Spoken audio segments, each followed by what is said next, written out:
nous voici réunis pour le 4e épisode de Focus Educ-eSport. Alors c'est un épisode un peu particulier puisqu'il a été tourné pendant la journée de formation des professeurs référents, les 40 étaient présents, ainsi que les intervenants Armatim. Donc ça a permis à tout le monde de se rencontrer et j'ai pu procéder à une formation pour justement acculturer à l'e-sport et puis aussi parler de l'AMI de fond en comble et de son organisation pendant les 5 prochaines années.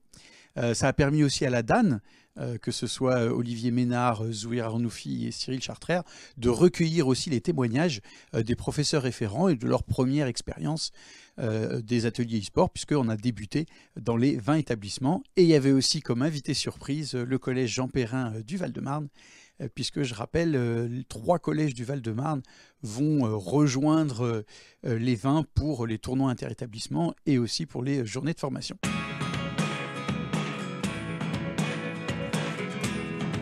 Bonjour, je me présente, je m'appelle Carole Carré, je viens du lycée Louis Jouvet à Taverny dans le 95, donc je suis professeure d'informatique et j'interviens en tant que référente atelier e-sport. Donc je joue à côté de façon occasionnelle, ça me permet de faire le lien entre les jeunes et moi, ça me permet moi aussi de créer du lien dans ma famille ou avec mes amis, ça me permet de rencontrer d'autres personnes, parce qu'on a beau dire qu'on peut faire des rencontres sur les réseaux sociaux, mais en jeu aussi, et c'est tout à fait safe.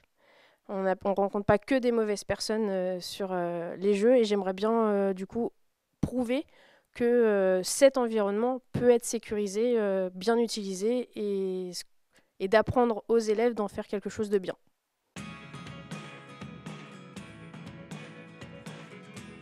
Donc, je connais le milieu du e-sport. Alors de loin, en tant que spectatrice, je ne suis pas du tout actrice dans ce milieu-là.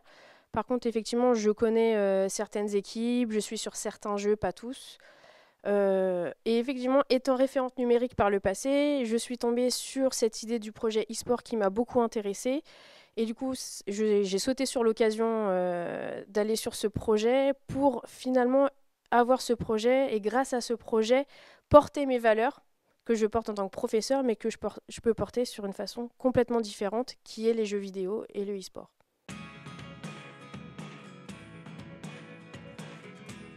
Donc, nous avons décidé de candidater à ce projet e-sport, car pour moi, c'est un levier important et qui peut toucher bien plus d'élèves et d'étudiants qu'on pense, finalement. Il y a cette diversité à laquelle on aimerait bien toucher, que ce soit filles, garçons, personnes qui viennent du monde professionnel, qui viennent du monde technique, qui vient du monde général, hein, comme on dit chez nous.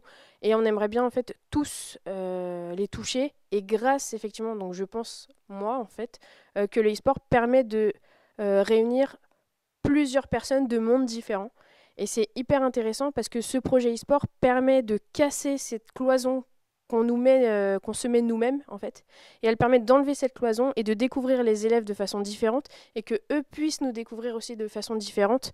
Et pour le coup, c'est hyper important parce qu'avant d'être professeur, avant d'être élève, on est tous humains et ça nous permet de nous mettre sur le même pied d'égalité.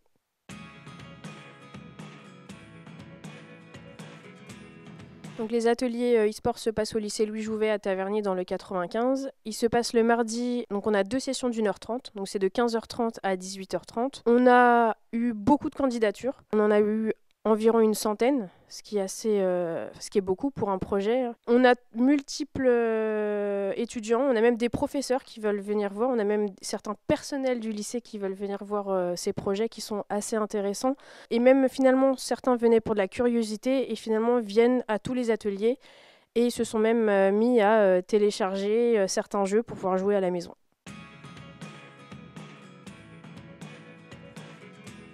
Donc les ateliers e-sport peuvent amener beaucoup de compétences différentes au niveau des élèves. Par exemple, vous prenez juste le fait de jouer tous ensemble, c'est-à-dire de se respecter l'un et l'autre, de pouvoir gérer ses émotions, c'est-à-dire dans le fait de gagner et de perdre. Effectivement, quand on gagne, on est content, mais il faut respecter l'équipe perdante. Au niveau de l'analyse, donc on vient de jouer très bien, on a gagné, on a perdu, mais pourquoi on a perdu ?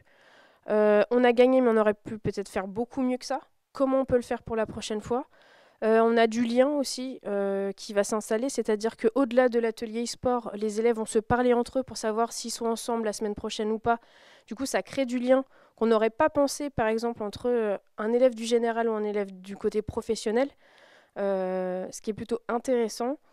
On a aussi le côté où finalement jouer en équipe, c'est pas juste le meilleur va amener l'équipe à gagner, mais c'est le meilleur va apprendre aux autres. Donc on a le côté, comme on appelle ça, l'entraide par pair, c'est-à-dire que les meilleurs vont aider les moins bons, mais les moins bons vont permettre aussi aux meilleurs de gagner en termes de comportement des fois. Par exemple, de rester humble. C'est bien d'être fort, mais il faut savoir aider les autres. Et en e-sport, je pense que c'est pas le tout d'être fort, mais il y a énormément de qualités à avoir. Ce n'est pas juste d'être le meilleur, d'avoir le meilleur ratio, mais de savoir aider les autres et d'aider les autres aussi dans la défaite. Merci Carole pour avoir répondu à nos questions. C'est la fin de cet épisode de Focus Eduquisport. Nous nous retrouverons pour une 5e édition avec un intervenant Armateam qui expliquera comment ça se passe avec les élèves, que ce soit au collège et au lycée. Au revoir à tous.